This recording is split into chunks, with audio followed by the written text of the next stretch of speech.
먼저 영상 보시기 전에 구독, 좋아요, 알림 설정까지 부탁드립니다.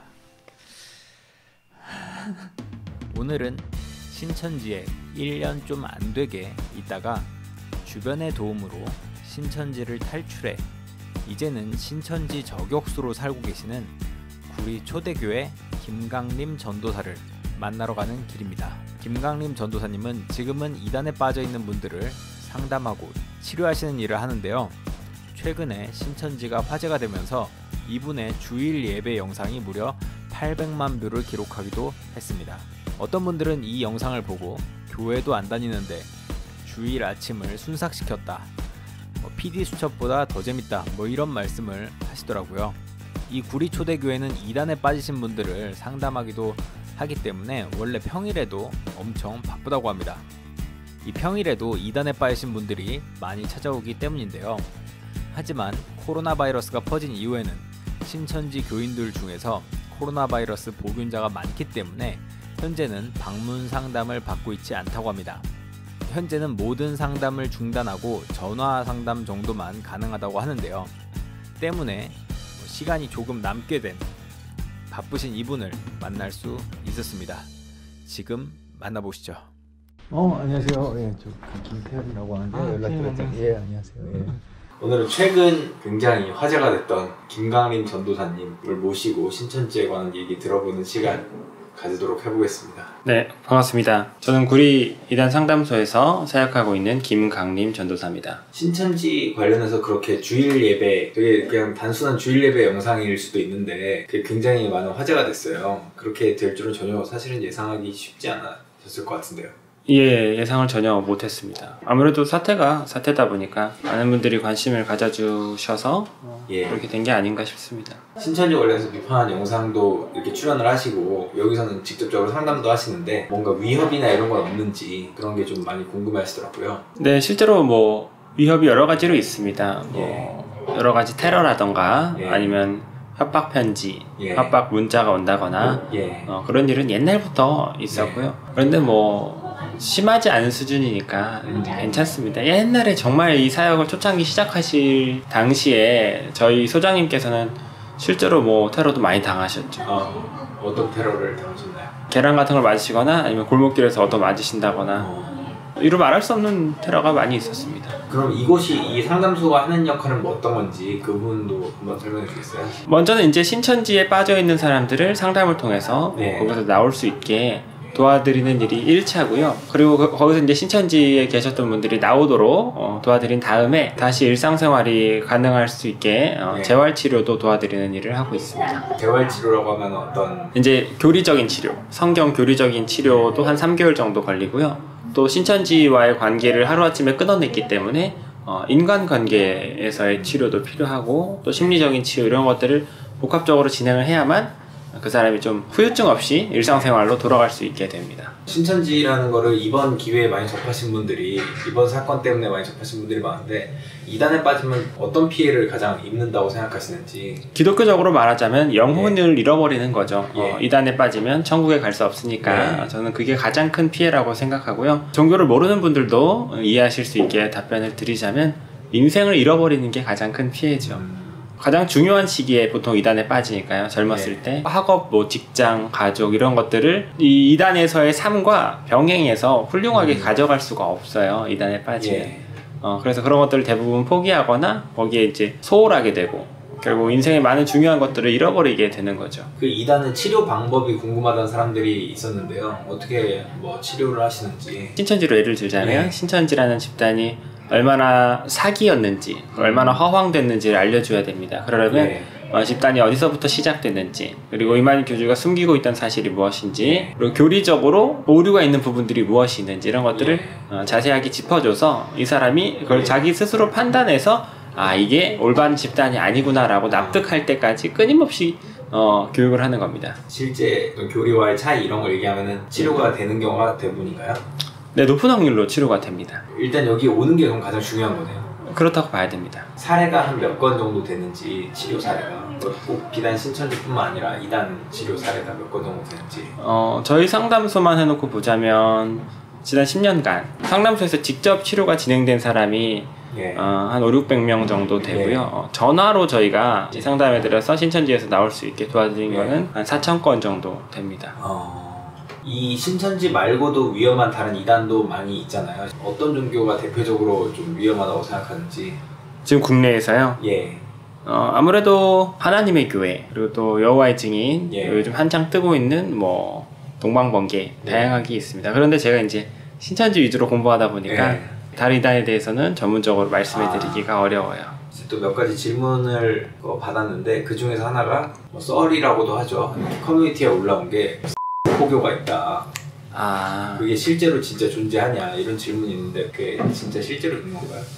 그게 신천지의 주 전략은 사실 아닙니다. 신천지에서 신천지 여신도들에게 그걸 강요한다거나 그걸 진짜 전략적으로 개발해서 하지는 않고요. 사실은 있긴 있었습니다. 그런 식의 포교가요. 실제로 어떤 성적인 포교가 그걸 이제 폭로한 사람이 있었다 보니까 기자회견장에서 실제로 그런 게 있었구나라고 이제 알게는 되었지만 그건 이제 신천지 전도 실적의 압박이 너무 심하다 보니까 그 여신도 입장에서는 자기가 할 수 있는 모든 수단을 동원했다라고 이제 생각이 되고요. 신천지에서 그거를 정말 전략적으로 훈련을 시켜서 한다고는 생각되지 않습니다. 주된 전략은 아니다. 주된 전략이 아니다. 이러기보다는 그렇게 하라고 가르치는 것 자체를 하지 않아요. 신천지가. 그건 정말 특이한 케이스라고 볼 수 있을 것 같아요.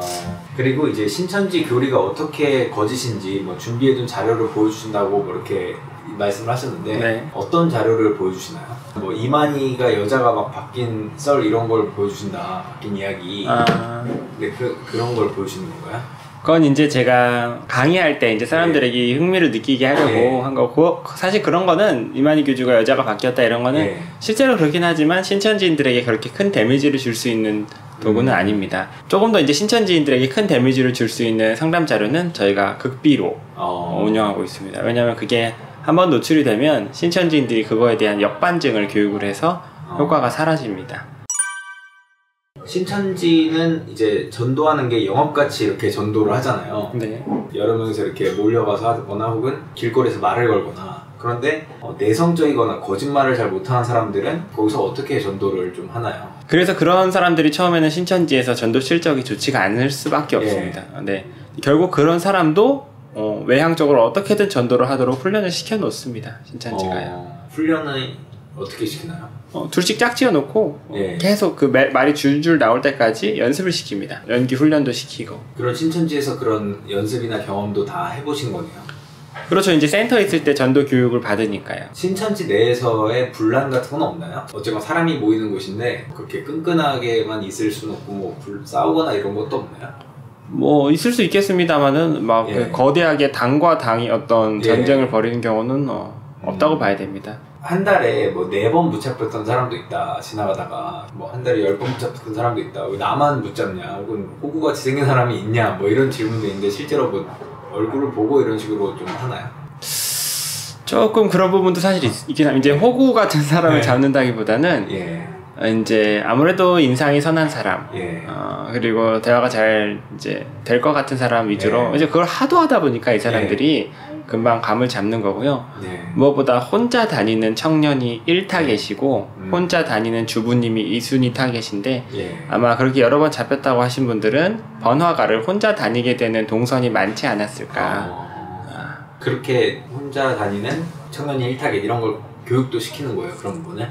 그렇죠. 혼자 다니는 청년 위주로 잡아라. 둘씩 셋이 다니면 잡지 않고, 아니면 너무 나이가 있어도 우선 후순위로 미루고. 이만희 교주가 이제 거의 나이가 죽을 나이가 됐다고 봐야겠죠. 뭐 영생한다는 건 개소리니까.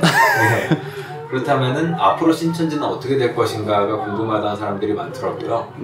어떻게 생각하시나요? 사실상 지금 이만희 교주가 나이가 많죠. 영생할 수 없을 텐데 이만희 교주 중심형 집단이기 때문에 교주가 사망하면 거의 준와해될 겁니다. 2인자도 없고 혹시 12지파장들이 12지파 공동체제로 어떤 결단을 품어서 그렇게 진행하면은 뭐 신천지가 또 좀 다시 롱런할 기회를 얻을 수도 있겠지만 그럴 확률은 높지는 않고요. 신천지에 대한 미련이나 어떤 또 새로운 어떤 교리적인 그런 것들 때문에 신천지에 남게 되는 사람도 있겠지만 몇만 명은 적어도 몇만 명은 신천지를 떠날 겁니다. 그런데 이제 정상적인 기독교인으로 돌아온다거나 정상적인 생활로 돌아가지 못하고 교주가 죽으면서 이제 탈퇴하게 된 사람들은 보통 안타깝지만 그 아류 이단으로 들어가거나 아니면은 신앙생활 자체를 포기해버리는 일이 많이 일어납니다. 그 12지파 중에서 가장 뭐 2인자다라고 한 사람이 호남 쪽이 맞나요?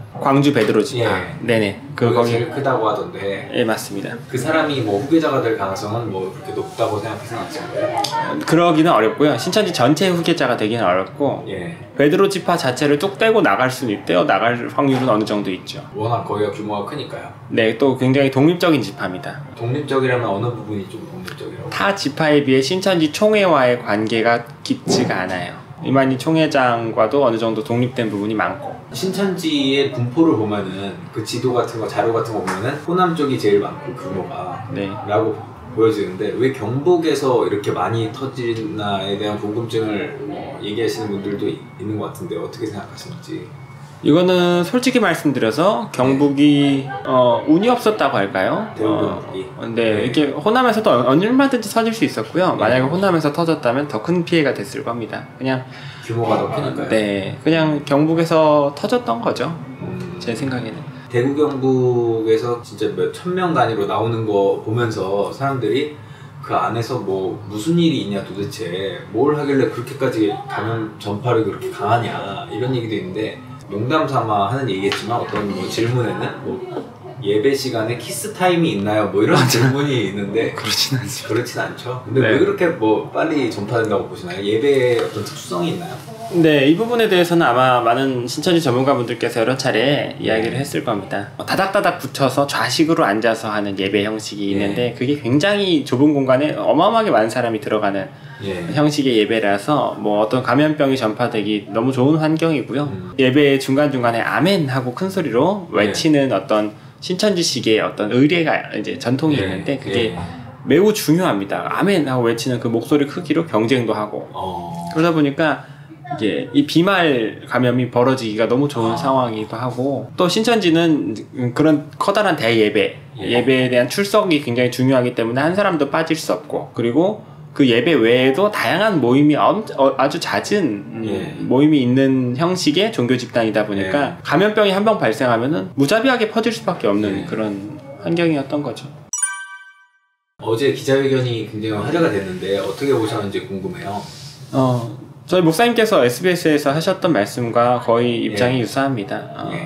이만희 교주가 이 코로나19에 대해서 전혀 모르고 있는 상황이고 매우 무책임하고 사실은 지금까지도 이제 이만희 교주가 자신들이 무슨 이제 최선을 다하고 있다 이렇게 잘잘못을 따질 게 아니라 이 코로나 사태를 종식시키기 위해 힘을 합쳐야 한다 이렇게 말만 하지 사실은 정말 이 코로나 사태를 종식시키는데 모든 관심이 있는 것처럼 보이지가 않는다는 거죠. 정말 정부가 필요로 하는 정보를 제때 주지 않았고 지금도 그렇고 지금 통제가 안 되고 있는 신천지인 전체에 대한 어떤 리더로서의 통제도 하고 있지 않으니까요. 즉 여전히 이 감염병의 전파에 대한 걱정보다는 조직의 존속, 이 신천지라는 조직의 존망 그것에 대해서 더 걱정하고 있는 게 아닌가 하는 느낌을 지울 수가 없습니다. 기자회견 보니까 옆에서 이렇게 얘기해주는 사람이 있는데 그 사람 김평화신가요? 네, 김평화 서무. 그분이 마치 이만희 교주한테 뭐 로봇처럼 이렇게 뭐라고 하면 그걸 그냥 얘기하고 그 모습이 도대체 이거 뭐 하는 건가 약간 그런 생각이 사람들이 들게 하는 건데 그 사람이 굉장히 그 힘이 센 건가요? 아니면 뭐 이만희 교주가 뭐 바지사장인 건가요? 그렇진 않고요. 신천지 안에서의 이만희 교주의 입지는 원체 탄탄하고 어디 바꿀 수 없는 자리이긴 한데요. 이 이만희 교주가 좀 지혜가 부족하고 이제 나이가 들었다 보니까 아무래도 의사소통이 원활하지 않고 그런 공식 석상에서 여러 가지 말실수를 할 수 있다는 점을 그 신천지 지도부가 인식을 하고 있는 상황입니다. 그래서 이만희 총회장이 굉장히 신뢰하는 비서고요.